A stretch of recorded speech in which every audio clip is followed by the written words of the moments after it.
बहुत स्वागत है आप सभी का। आप देख रहे हैं खबर दमदार। मैं हूं शीनम शर्मा। आज हादसों का शनिवार रहा। कई जगहों पर हादसे हुए। कन्नौज रेलवे स्टेशन का निर्माणाधीन स्टेशन का लेंटर गिरने की वजह से कई मजदूर मलबे में दब गए। 23 मजदूरों को निकाला जा चुका है। वहीं रायबरेली में स्कूल बस और डंपर की जबरदस्त टक्कर हुई। छात्र बाल बाल बचे हैं, मगर ड्राइवर गंभीर रूप से घायल हुए। जालौन में कार का टायर फटने से कार पलट गई। 7 लोग घायल हुए, 4 की हालत नाजुक है। बुलंदशहर में गिरी कार से लापता 2 लड़कों की तलाश जारी है। अभी तक सर्च ऑपरेशन जारी है। कन्नौज रेलवे स्टेशन पर हुआ बड़ा हादसा। निर्माणाधीन स्टेशन का लेंटर गिरने की वजह से कई लोग मलबे में दब गए, जिसके बाद रेस्क्यू टीम मौके पर पहुंची और 23 मजदूरों को मलबे से बाहर निकाला गया। मलबे में दबे 5 मजदूरों को गंभीर हालत में लखनऊ रेफर किया गया है। 13 लोगों का जिला अस्पताल में इलाज जारी है, जबकि 5 लोगों की अस्पताल से इलाज के बाद छुट्टी दे दी गई है, जिनको रेफर किया गया है। सूचना मिलते ही मंत्री असीम अरुण भी मौके पर पहुंचे। हालातों का जायजा लिया गया। सीएम योगी ने कन्नौज रेलवे स्टेशन पर हुए हादसे का संज्ञान लिया और घायलों के बेहतर इलाज के लिए निर्देशित किया गया।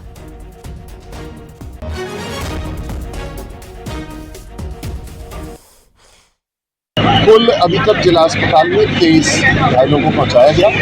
20 लोग हल्की फुल्की चोटों के साथ हैं, किंतु उनको अंडर ऑब्जर्वेशन अस्पताल में रखा गया है। 3 लोग गंभीर हैं, उनको जिला अस्पताल मेडिकल कॉलेज लखनऊ के लिए भेजा है। अंदर कुछ जांच भी कराएंगे हादसे की? निश्चित रूप से जाँच की जाएगी, किंतु अभी 2-3 घंटे का समय बचाव कार्य का है। पहले हम लोग बचाव कार्य को पूरा कर लें, उसके बाद में क्या कंस्ट्रक्शन किस क्वालिटी का था, क्या सुरक्षा मानकों का पालन नहीं किया गया, इसके ऊपर मुझे विश्वास है कि रेलवे गहनता से जांच करेगा। जो दोषी उनको दंडित किया जाएगा, किंतु अभी अगले 3-4 घंटे का समय बचाव कार्य का है, पहले उसको पूरा किया जाए। बड़ी बात है कि इस पूरी बिल्डिंग जब गिरी है तो यहाँ पर अभी भी मलबे को हटाने का काम चल रहा है लगातार। बहुत सारे लोग रेस्क्यू लगातार जारी है। इस रेस्क्यू में अभी तक जो है टोटल बताया जा रहा है कि तकरीबन 23 से लेकर 27 लोग घायल हुए, जिनको जिला अस्पताल भेजा जा चुका है। सबसे इम्पोर्टेंट बात है कि यहाँ पर जो है अभी भी घायलों की खोजबीन की जा रही है। डिस्ट्रिक्ट एडमिनिस्ट्रेशन के साथ रेलवे की पुलिस फोर्स यहाँ पर लगातार अपना काम कर रही है। गाजीपुर से अगली खबर, जहां पर हादसे में बाइक सवार 3 युवकों की मौत हो गई है। अज्ञात गाड़ी ने टक्कर मारी है। मरदा थाना क्षेत्र के डंगहरा मोड़ की ये घटना है। वाराणसी गोरखपुर हाईवे पर यह हादसा हुआ। मृतक तीनों युवक थे और एक ही गांव के ये तीनों रहने वाले हैं।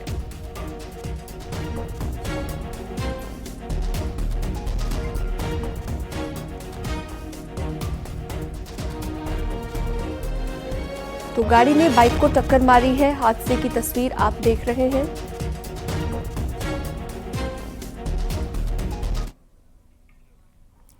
रायबरेली में स्कूल बस और डंपर की टक्कर हो गई। हादसे में बस का ड्राइवर घायल हुआ, जबकि बस में सवार बच्चे बाल बाल बच गए। यह हादसा उस वक्त हुआ जब बस बच्चों को वापस घर छोड़ने के लिए निकली थी। उसी समय बांदा बहराइच मार्ग पर नटबीर बाबा मंदिर के पास से सामने से आ रहे डंपर से टकरा गई। हादसे में ड्राइवर के स्टीयरिंग के पास टक्कर के चलते फंस गया। सब बच्चे ठीक है?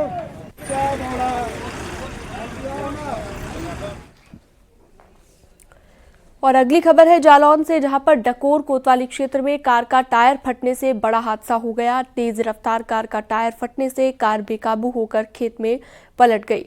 हादसे में कार सवार 7 लोग गंभीर रूप से घायल हुए हैं। मौके पर पहुंची पुलिस ने सभी घायलों को इलाज के लिए राजकीय मेडिकल कॉलेज में भर्ती करवाया। मेडिकल कॉलेज में भर्ती 4 लोगों की हालत चिंताजनक बनी हुई है।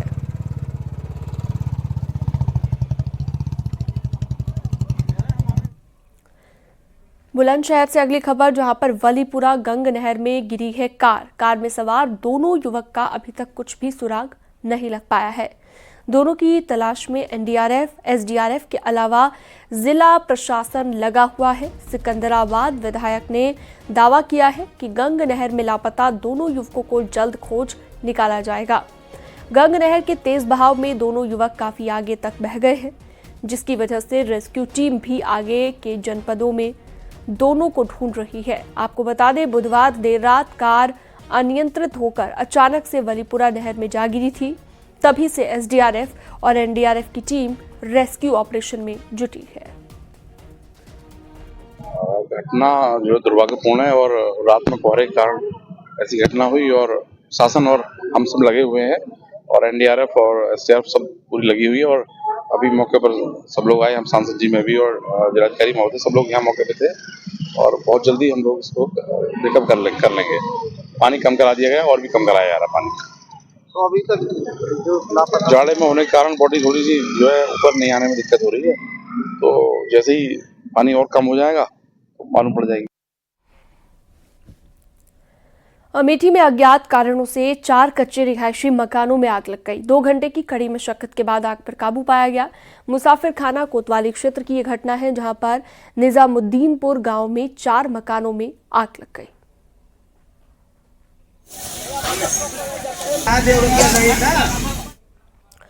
संभल प्रशासन ने जामा मस्जिद की अदबनी जर्जर दुकानों को गिरवा दिया है। एसडीआरएफ एसडीएम के नोटिस के बाद यहां पर यह कार्रवाई की गई है। आपको बता दें, लगभग 15 से 20 साल पहले जामा मस्जिद कमेटी ने ये दुकानें बनवाई थी, जिनके पूरे होने से पहले ही निर्माण कार्य रुक गया था।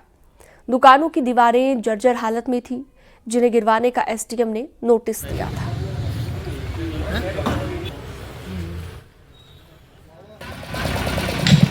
ये दुकानें इसमें 10-15 साल पहले तामीर कराई जा रही थी और बीच में किन्हीं कारणवश इन्हें रोक दिया गया था, जो हमने ही रोका था। और अब ये इनकी चूँकि हालत बहुत खस्ता हो गई थी, जर्जर हालत में थी, तो किसी की जनहानि ना हो इसलिए हमने इसे स्वयं उतरवा दिया। अच्छा, इसमें कोई प्रशासन ने कोई जोर जबरदस्ती थोड़ी की? कोई जोर ज़बरदस्ती नहीं करी, सिर्फ उन्होंने ये कहा था कि जर्जर हालत में कोई अनहोनी ना हो इसलिए आप इसे उतरवा दें। तो ये दुकानें जर्जर हालत में थी। ये जामा मस्जिद के सदर का कहना है। हाँ, इस जामा मस्जिद का वो है, ये जामा मस्जिद की दुकानें हैं, इससे हम मालिक हैं, हम बैनामे से मालिक हैं, इसका नक्शा पास है, लेकिन हम इसे बाद में बनवाएंगे, फिलहाल उतरवा दे रहे हैं। तो ये जामा मस्जिद के सदर हमारे साथ जफर अली साहब थे, जिनका कहना है कि दुकानें जामा मस्जिद की है, जर्जर हालत में थी, जिससे कोई हादसा ना हो जाए, प्रशासन ने इनको गिरवा दिया है। संभल में एसडीएम ने होलिका दहन स्थल के रास्ते पर से अवैध कब्जा हटवाया है। आरोप के मुताबिक दूसरे समुदाय के शख्स ने बांस बल्ली लगाकर रास्ता बंद कर कब्जा कर लिया था। इसकी जानकारी मिलने पर एसडीएम ने मौके पर पहुंचकर बुलडोजर कार्यवाही करवाई है। बहजोई रोड इलाके में ये कार्रवाई की गई है। एसडीएम ने कब्जे के आरोपी के खिलाफ कार्रवाई का भरोसा भी दिया है। तीर्थ स्थलों से अवैध कब्जे हटवाए जा रहे हैं। हम संभल के तिवारी सराय में, जहां तस्वीरों में आप देख सकते हैं, ये होलिका दहन स्थल है, जहां पर इस मार्ग को इस बांस व्यवसायी ने इसको बंद कर रखा है। ये गेट पर साफ साफ होलिका दहन स्थल मार्ग देखा जा सकता है। लंबे समय से ये रास्ता बंद था, जहाँ बांस लगाए हुए हैं। हम अंदर की भी तस्वीरें चाहेंगे, अपने साथी कैमरामैन से जरा सा दिखाएं। इसके बाद इसकी सूचना है यहाँ संभल एसडीएम को हुई है और यहाँ पर साफ सफाई का काम शुरू हुआ है, तो इस स्थल को बंद कर दिया गया। अब एसडीएम के निर्देश पर बांसों को हटाकर रास्ता खोला जा रहा है। वहीं रास्ते पर इंक्रोचमेंट था, पड़ोसी बिल्डिंग मालिक ने स्लैब बनाकर यहाँ पर इंक्रोचमेंट कर रखा था, होलिका दहन स्थल को दबा रखा था, जहाँ बुलडोजर की कार्रवाई हुई है। हमारे साथ संभल एसडीएम वंदना मिश्रा हैं, पूछते हैं मैडम क्या कार्रवाई हुई आज, क्या मामला है पूरा? यहाँ पर पता चला कि ये होलिका दहन स्थल है पीछे की तरफ, उसके लिए यह प्राचीन मार्ग था, तो इस पर अतिक्रमण कर रखा था, इसको आज हटवाया जा रहा है। ये कौन लोग हैं, क्या और कुछ साफ हो पाया है? कब से ये इंक्रोचमेंट था? ये इंक्रोचमेंट काफ़ी समय से इन लोगों ने कर रखा था, तो इनके खिलाफ जो इंक्रोचमेंट करने वाले लोग हैं, इनके खिलाफ कार्रवाई की जाएगी चिन्हित करके, और इसका जो मार्ग है उसको फिर से कायम किया जाएगा। बुलडोजर कार्रवाई हुई है? हाँ, वहाँ पर जो रास्ते पर इनके द्वारा छज्जे वगैरह बनाए गए थे उसको हटवाया गया है। कानपुर की मेयर प्रमिला पांडे ने बाबूपुरवा इलाके का निरीक्षण किया है। कुएं और मंदिर की जगह पर घर बनाए जाने पर नाराजगी जताई है। उन्होंने अधिकारियों को जगह खाली करने के निर्देश दिए हैं। आपको बता दें कि बाबूपुरवा मुस्लिम बाहुल्य इलाका है।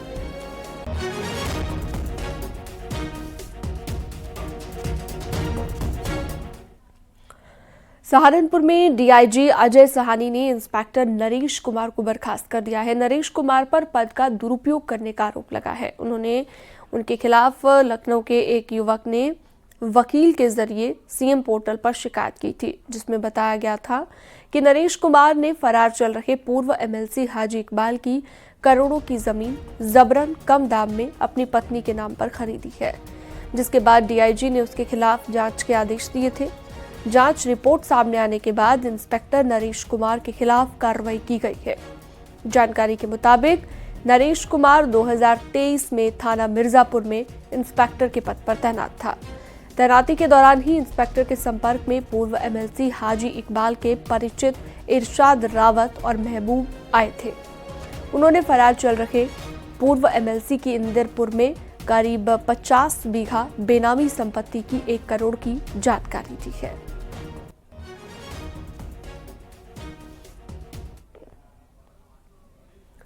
हाथरस में सादाबाद में आलू किसानों के बदलते मौसम ने अब चिंता बढ़ा दी है और इन दिनों मौसम में हो रहे बदलाव की वजह से किसानों की टेंशन बढ़ गई है। आपको बता दें, ये इलाका आलू की बम्पर पैदावार के लिए जाना जाता है। यहाँ के आलू मुंबई, हैदराबाद, जयपुर और चेन्नई मंडियों में भेजे जाते हैं। दिसंबर तक फसल की स्थिति अच्छी थी, लेकिन जनवरी में मौसम का मिजाज बदलने से किसानों की परेशानी बढ़ गई है।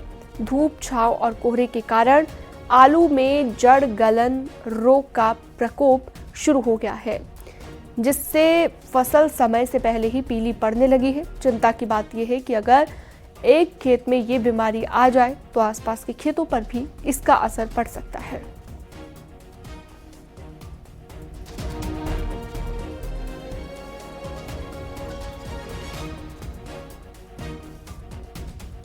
देखो, सबसे बड़ी समस्या ये है, एक तो मौसम को उतार चढ़ाव, मतलब जैसे कभी तो धूप है और कभी जो है एकदम कोहरा की शिकायत है, कभी धूप, बादल, तो जाकी बहते है। एक तो सबसे ज़्यादा समस्या बन रही है खेत में जड़ गलन की, और दूसरी समस्या आगे भविष्य में ब्लाइट, झुलसा की शिकायत बनने की संभावना पूरी बन रही है। अयोध्या में रामलला की प्राण प्रतिष्ठा की आज पहली वर्षगांठ है, जहां पर आज रामलला का भव्य श्रृंगार किया गया। मुकुट से लेकर वस्त्र आभूषण रामलला को धारण कराया गया। वहीं श्रृंगार से पहले रामलला का अभिषेक किया गया। इस भव्य कार्यक्रम में श्रद्धालुओं का तांता लगा रहा।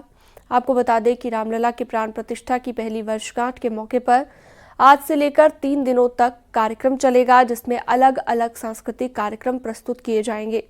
इस मौके पर राम मंदिर परिसर से लेकर रामलला का दरबार फूलों की खुशबू से सराबोर है। फूलों से सजावट की गई है।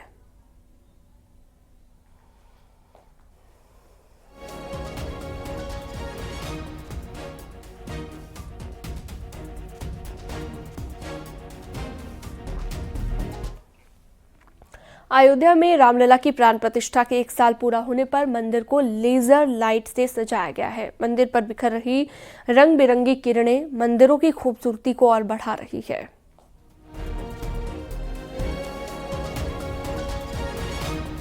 तो ये भव्य तस्वीरें आप देख सकते हैं। मंदिर की खूबसूरती को बढ़ाती हुई लेजर लाइट की किरणें।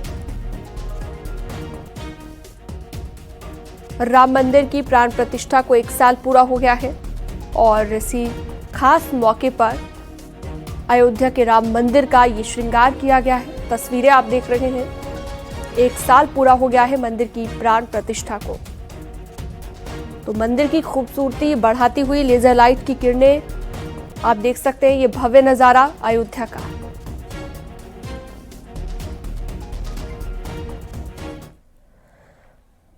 रामलला की प्राण प्रतिष्ठा के 1 साल पूरा होने पर भव्य सरयू आरती का भी आयोजन किया गया। विशेष तरीके से मां सरयू की आरती उतारी गई।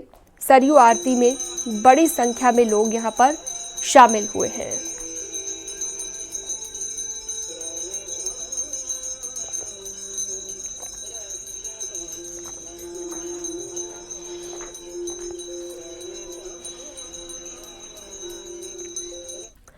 मुख्यमंत्री योगी आदित्यनाथ आज अयोध्या के दौरे पर थे और इस दौरान सीएम योगी ने रामलला की प्राण प्रतिष्ठा की। पहली सालगिरह पर राम मंदिर में विशेष पूजा अर्चना की गई। सीएम योगी ने महाभिषेक कर 3 दिवसीय कार्यक्रम का शुभारंभ किया। इस साल प्रतिष्ठा द्वादशी उत्सव मुहूर्त के अनुसार मनाया जा रहा है। इस मौके पर सीएम योगी आदित्यनाथ ने 2017 से पहले अयोध्या के हाल को लेकर विपक्ष पर जमकर वार किया।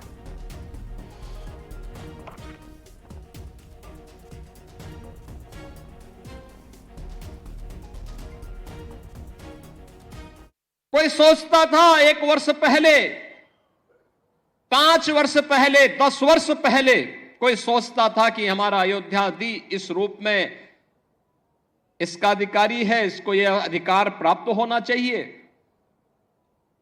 2014 के पहले, 2017 के पहले इस अयोध्या में बिजली भी नहीं मिलती थी, 3 से 4 घंटे बामुश्किल बिजली। स्वच्छता की कोई कहीं अता पता नहीं था। राम जी की पेड़ी में वहीं पर सरयू जी का जल सड़ता रहता था। हजारों वर्ष पहले लंका पर विजय प्राप्त करने के उपरांत भगवान श्री राम पुष्पक विमान से अयोध्या धाम पधारे थे और हजारों वर्षों के बाद भी विज्ञान जब इतना प्रगति कर चुका है तब भी अयोध्या में कोई एयरपोर्ट नहीं था जहां पर कोई फ्लाइट लैंड कर सके।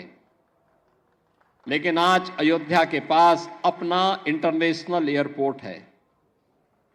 अयोध्या की सड़कें त्रेता युग का स्मरण करा रही है। 4 लेन 6 लेन की सड़कें, सरयू मैया के घाट पूरे देश को अपनी ओर आकर्षित करते हैं। राम जी की पेड़ी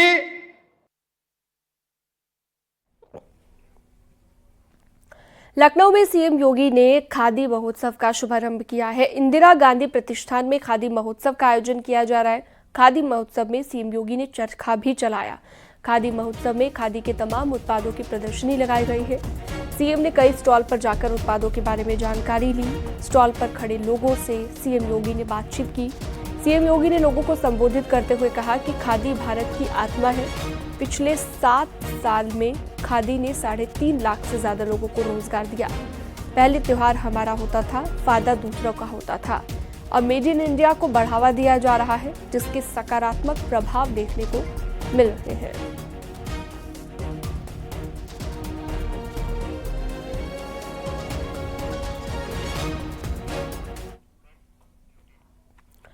डिप्टी सीएम ब्रजेश पाठक ने लखनऊ में 158 करोड़ रुपए से ज्यादा की लागत की 11 चिकित्सा इकाइयों का शिलान्यास और लोकार्पण किया है। डिप्टी सीएम ब्रजेश पाठक के मुताबिक आयुष्मान भारत डिजिटल मिशन के तहत स्वास्थ्य सेवाओं का डिजिटलीकरण किया जा रहा है। हम सब जानते हैं कि जितनी भी बीमारियां हैं वो हमारे मुंह के माध्यम से ही शरीर में प्रवेश करती हैं। यदि अपनी दांतों को हम साफ रखेंगे, मुंह को साफ रखेंगे तो बीमारियों से बच पाएंगे। मैं एक अनुरोध करना चाहता हूं कि कोशिश करें कि रात को सोते समय अवश्य ब्रश करें। प्रातःकाल ब्रश महत्वपूर्ण है, लेकिन उतना महत्वपूर्ण नहीं है जितना कि रात में सोते समय का ब्रश। इसलिए मैं प्रदेश के नागरिकों से अपील करता हूं कि रात को सोने से पहले अपने दांतों को अवश्य साफ करें। अयोध्या के मिल्कीपुर विधानसभा उपचुनाव के लिए बीजेपी की तैयारी से जुड़ी बड़ी खबर है। आज प्रत्याशी के नाम पर पैनल पर मुहर लग सकती है और बताया यह जा रहा है कि बीजेपी नए चेहरे पर दांव लगा सकती है। प्रत्याशियों के पैनल में सुरेंद्र रावत, बाबा गोरखनाथ का नाम है। साथ ही शशि बाला के नाम की भी चर्चा है। माना जा रहा है कि 14 जनवरी तक प्रत्याशी के नाम का ऐलान हो सकता है।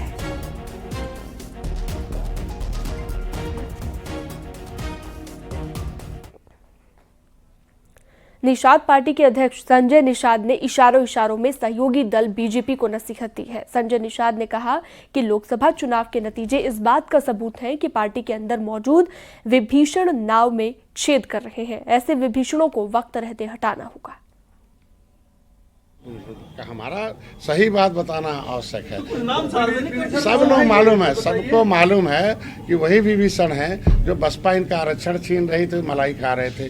बसपा वर्ग जमीन छीन रही थी तो मलाई खा रहे थे। सपा इनके आरक्षण को बर्बाद कर रही थी तो उसी में मलाई खा रहे थे। हम लोग तो ना सपा में रहे, ना बसपा में रहे, ना भाजपा कांग्रेस में रहे। हम तो निषाद पार्टी वाले हैं। हमारा काम है कि भगवान राम को सही में सहायता की निषाद राज ने, तो रावण खत्म हो गया। तो मैं उसी के हाथ बाल सखा के एक मर्यादित वंशज का पुत्र हूं, डॉक्टर संजय। मैं मर्यादा के अंदर रह के भारतीय जनता पार्टी को सही बताऊंगा कि विभीषण को अगर आप लोगों ने किनारे नहीं किया और उनके सलाह पर चले तो फिर अब 43 सीट हारे हैं तो और सीटें ज़्यादा हार जाएंगी। महाकुंभ को लेकर बीजेपी नेता संगीत सोम का बयान सामने आया। संगीत सोम ने कहा कि महाकुंभ में मुसलमानों की एंट्री तब हो जब गंगा में जाकर डुबकी लगा ले, इससे पहले एंट्री स्वीकार ना की जाए। एंट्री पे जो मुख्यमंत्री जी ने कहा था, नहीं, मुझे लगता है कि सब मुसलमानों को एंट्री होनी चाहिए, लेकिन पहले मुसलमान जाके गंगा जी में डुबकी लगाएं और डुबकी लगा के भगवान के दर्शन करें, शिव की उपासना करें, उसके बाद वहां अपना स्टॉल लगाएं, तो हमें कोई दिक्कत नहीं होगी। समाजवादी पार्टी ने गठबंधन के लिए देशव्यापी रणनीति तैयार की है। दूसरे राज्यों में जहां पर जो बीजेपी के खिलाफ मजबूत होगी, तो वहीं समाजवादी पार्टी उसी को भी अपना समर्थन देगी। सपा ने दिल्ली में आम आदमी पार्टी को समर्थन दिया है। बीजेपी को अगर हराना है तो जो मजबूत है उसका साथ देना पड़ेगा। कमजोर को साथ दोगे तो कमजोरी और सामने निष्पक्ष आ जाएगी और बीजेपी को अपने आप मजबूती मिल जाएगी।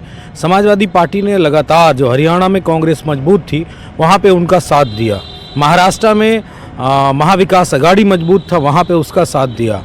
ठीक इसी तरह दिल्ली में आप पार्टी मजबूत स्थिति में वहाँ पे उसका साथ दे रही है और हम चाहते हैं, पूरी पार्टी की ये रणनीति है कि बीजेपी हारे, क्योंकि बीजेपी लोकतांत्रिक ढांचे को खत्म करना चाहती है।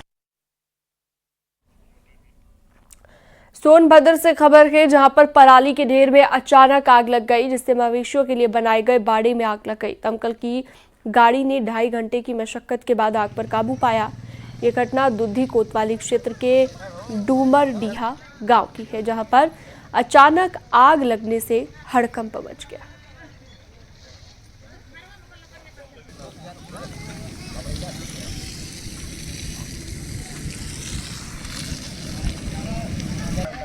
तो पराली के ढेर में आग लगने से हड़कंप मच गया। तस्वीरें आप देख रहे हैं, मवेशियों के बाड़े में अचानक आग लग गई।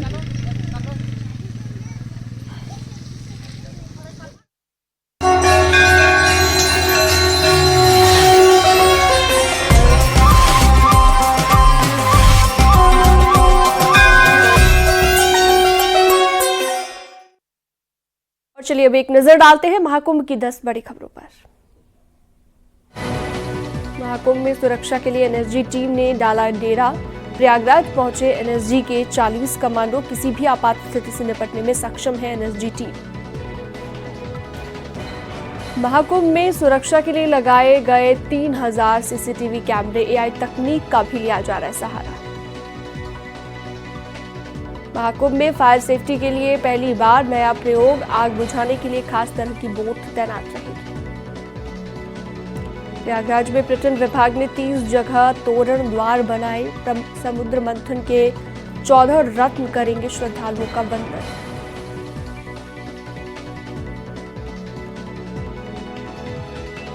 महाकुंभ में रुद्राक्ष वाले बाबा ने बताया, साधना का सत, जादू टोना नहीं, सात्विक साधना टिकाऊ।